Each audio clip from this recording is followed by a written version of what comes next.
Hello everyone, welcome to the day 29 of the 30 days code courses series and today we are going to solve the problem triangle coloring. यार अब ये जो problem है ना बहुत easy है. Take your time to read the problem. Code इसका बहुत छोटा होने वाला है. स्टिल थोड़ा सा जो कॉन्सेप्ट है वो भी इजी है. मुझे तो ऐसा कुछ नहीं लगता कि कुछ बहुत डिफिकल्ट हो, बट कॉम्बिनेटरिक्स इन्वॉल्व है. जहाँ कॉम्बिनेटरिक्स इन्वॉल्व होता है people just tend to like difficult to some answer. So take your time to read the problem. I will count to 5, 1, 2, 3, 4 and 5. Okay, so problem क्या है? मैं फिर से पूरा प्रॉब्लम नहीं एक्सप्लेन करने वाला हूँ. Just going to explain directly. यार एन वर्टाइसेस दिए where n is divisible by 6. 1 2 3 4 5 6. अब आपको उन वर्टाइसेस को कलर करना है. मे बी ऐसे blue, blue, green, blue, green, green और ब्लू, ब्लू, ब्लू और ग्रीन, ग्रीन, ग्रीन. ब्लू और ग्रीन ये दो कलर्स में से कलर्स करना है. अब ऐसे कलर करना है ना सच दैट आधे ब्लू होने चाहिए, आधे रेड होने चाहिए, सॉरी ग्रीन होने चाहिए. अभी जैसे ये वाला देखो, मान लो कि ये 6 दिए रहते हैं तो एक दो ब्लू, 5 ब्लू और एक green. Is it valid? No it's not. ये वाला देखो, एक ब्लू और 5 green. Is it valid? No it's not. But अगर ऐसे होते, मान लो ये 6 वर्टाइसेस दिए होते, so 1 2 blue 3 blue and 3 green, so is it valid? Yes. यहाँ पे 3 blue 3 green, is it valid? Yes. ऐसे अगर ये पूरा दिया होता, पूरे 12 वर्टाइसेस दिए होते तो 1 2 3 4 5 6 blue and 6 green, so are they valid? Yes, ये वैलिड है. तो ऐसे करके हमें आधे वर्टाइसेस फिल करने हैं ब्लू से, आधे ग्रीन से. सच दैट अब जब हम ये फिल करेंगे तो मान लेते हैं इस पूरे, अगर मान लेते हैं ये पूरा हमारा दिया होता, N12 दिया होता और ये 12 ऐसे वर्टाइसेस दिए होते, तो हर वर्टाइस का एज दिया. तो हमें कौन से एज का काउंट लेना है जिसमें अलग अलग कलर हो.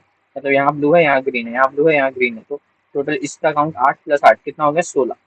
ओके, फिर यहाँ पे आ जाओ. यहाँ पे ये ब्लू है, ये ग्रीन है, तो 8. फिर से ये ब्लू है, ये ग्रीन है, तो यहाँ पे भी 8. 8 + 8 16, 16 + 16 32, टोटल 32. फिर नीचे आओ. नीचे आने के बाद ये ब्लू ब्लू ब्लू सेम ही है, तो नहीं कुछ भी काउंट नहीं होगा. ग्रीन ग्रीन ग्रीन कुछ भी काउंट नहीं होगा. तो टोटल जो सम आ गया वो कितना आ गया? 32 आ गया. तो इस केस के लिए हमारा आंसर 32 आया. But this might not be the maximum answer. इससे भी बड़ा आंसर पॉसिबल हो सकता है. तो इससे भी बड़ा आंसर पॉसिबल हो सकता है. क्यों? क्योंकि हमने यहाँ पे क्या किया है, तीनों ब्लू को एक जगह डाल दिया जिसकी वजह से ये कुछ भी कंट्रीब्यूट नहीं कर रहा. बट अगर हम ऐसा करते हैं कि एक ग्रीन को यहाँ डाल देते हैं और एक ब्लू को यहाँ डाल देते हैं, तो इसकी तरफ से भी कंट्रीब्यूशन आ जाता. कितना? 6 + 6 12 और यहाँ से आ जाता और 6 + 4 10. तो ऐसा कुछ तो कंट्रीब्यूशन आ जाता. पर बेसिक पॉइंट यही कि हाँ, मतलब हम लोग को समझ गया कि हमें ऐसे नहीं डालना है. This is a wrong way of arrangement. हमें अरेंज कैसे करना है? इस तरीके से कि एक एक में दो सेम कलर हो और एक अलग कलर हो. अब जरा मुझे एक बात बताओ, अगर मान लो फर्स्ट वाले में आपने दो ब्लू डाल दी और एक ग्रीन, तो क्या सेकेंड वाले में अपने आप फिक्स नहीं हो जाता कि एक ब्लू आएगा और दो ग्रीन? बिकॉज हमें 3 ब्लू चाहिए और 3 ग्रीन चाहिए. तो क्या मैं ये बोल सकता हूँ अगर दो ब्लू और एक ग्रीन यूज कर चुके हो तो दूसरे में आपको दो ग्रीन और एक ब्लू ही यूज करना पड़ेगा? You don't have any other option. So इस चीज को करने के लिए हम क्या करेंगे? बेसिकली हम सेट करेंगे. जैसे इस वाले में भी देखो, you need to have one green, you need to have one blue.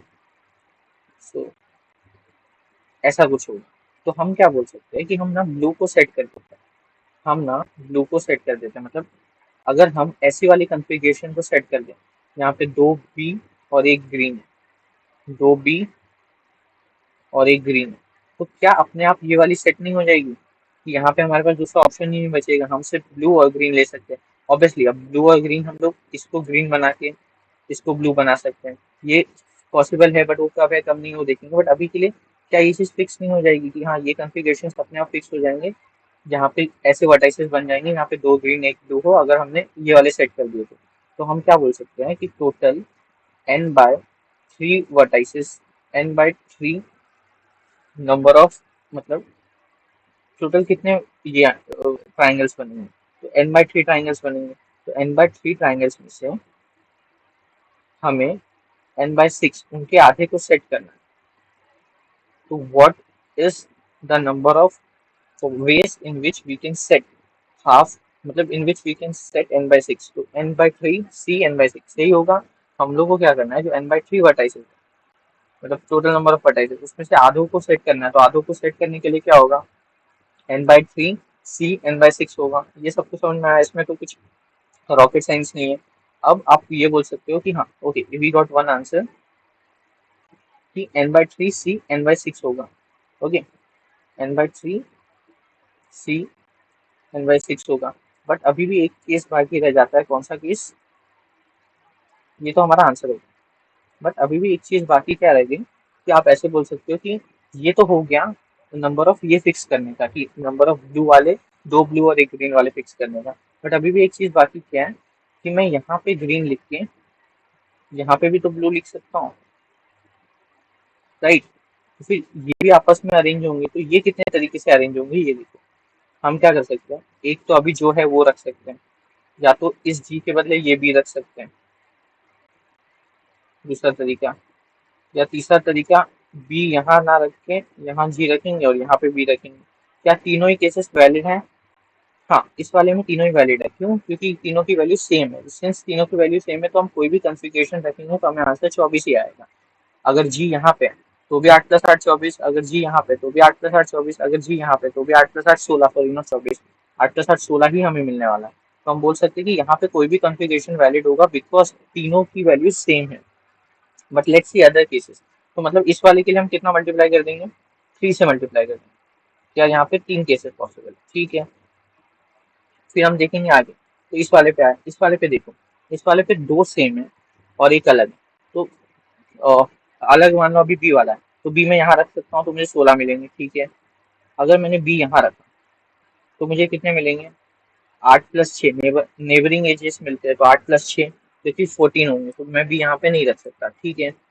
B मैं यहाँ पे नहीं रख सकता। फिर मैं बी यहाँ रख के देखूंगा तो भी मुझे कितने मिलेंगे? 8+16 14 है, तो मैं बी यहाँ पे भी नहीं रख सकता। तो मैंने देखा कि अगर दो सेम है पर दोनों बड़े वाले सेम है तो मेरे को एक ही केस पॉसिबल है, तो इसके लिए मैं कुछ भी मल्टीप्लाई नहीं कर रहा। अब ये वाला देखो, ये वाले में अगर जी यहाँ पे है तो 8+6 14 मिलता है।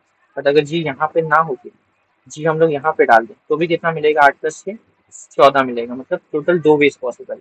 मतलब क्या, अगर दो छोटे वाले सेम है तो हमारे पास दो पॉसिबल वेज होंगे, तो हम 2 से फिर से मल्टीप्लाई कर देंगे। फिर आगे बढ़ेंगे। अगर तीनों अलग है तो मैंने बी यहाँ पे रखा तो मुझे 11 पॉइंट्स मिल गए। अगर मैंने बी यहाँ रखा होता तो मुझे 9 मिलते, यहाँ रखा होगा तो 10। तो यहाँ पे भी एक ही तरीका है।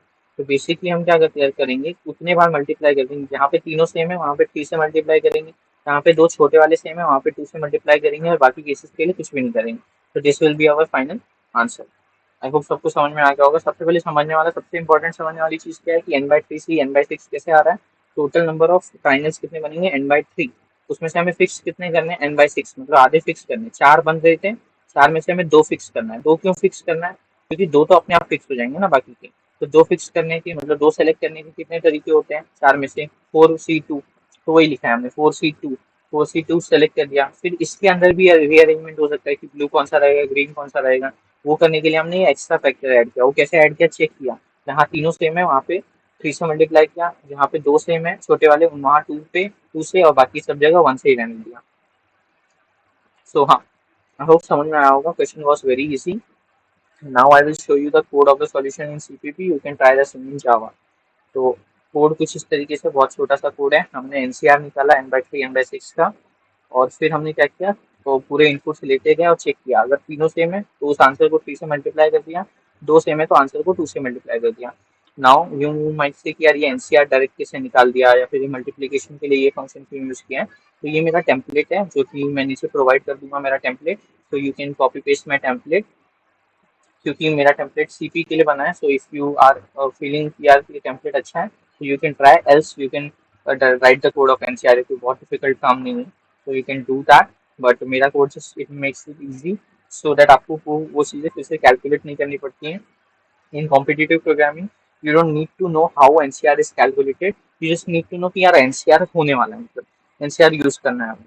तो वो लॉजिक होना चाहिए। बाकी NCR को 10th स्टैंडर्ड का स्टूडेंट भी कैलकुलेट कर सकता है। So that's not something to worry about. So yeah, this was about the problem triangle coloring. I hope problem समझ में आया होगा। And see 97% of the people जो इस content को देख रहे हैं, they are yet not subscribed. So what are you waiting for? Subscribe to the channel and follow the playlist if you haven't. I will see you in the last session of the plate series, which will be the day 30, and उसके बाद फिर maybe we will move to some other venture. So Tata, bye bye.